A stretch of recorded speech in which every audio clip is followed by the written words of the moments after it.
के जीते जीत, ये कविता तो आपने सुनी ही होगी। लेकिन ये मन बड़ा जटिल है, इसको कैसे जीते? और यही सवाल गीता में अर्जुन जी कृष्ण से करते हैं कि हे प्रभु, इस मन को मैं कैसे कंट्रोल करूं? आप मुझे योग की सलाह तो देते हैं, लेकिन मैं योग करने में असमर्थ हूं क्योंकि मन बीच में आ जाता है।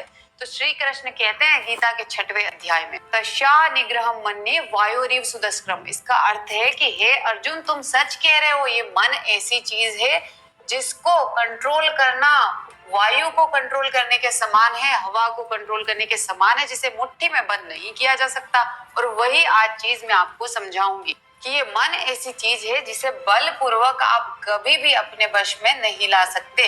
लेकिन पतंजलि योग सूत्र और गीता में इसके 2 तरीके बताए हैं। और कौन से हैं वो 2 तरीके? वो 2 तरीके हैं अभ्यास और वैराग्य। ये मन क्यों भटकता है आपका? पहले इस मन की संरचना समझिए। इस मन में बहुत सारी वासनाएं भरी हैं।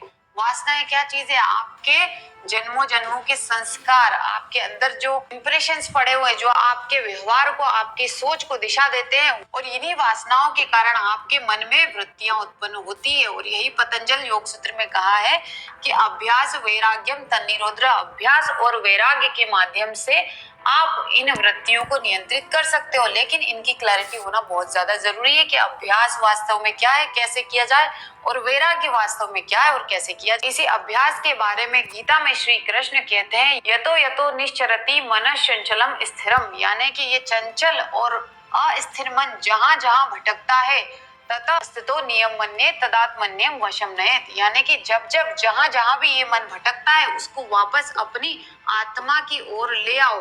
और यही अभ्यास का मतलब है, बार बार दोहराना।